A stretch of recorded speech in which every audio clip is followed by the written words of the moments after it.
Hello, today I'm in Nissan Pathfinder. In this video I'll show you how to manage cruise control. In the beginning, take a look at the right side of the steering wheel.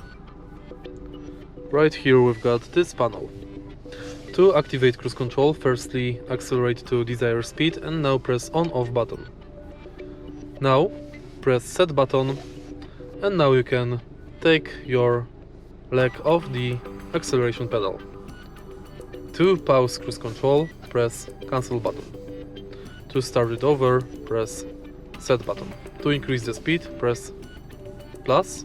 To decrease, minus button. To disable cruise control, press off button.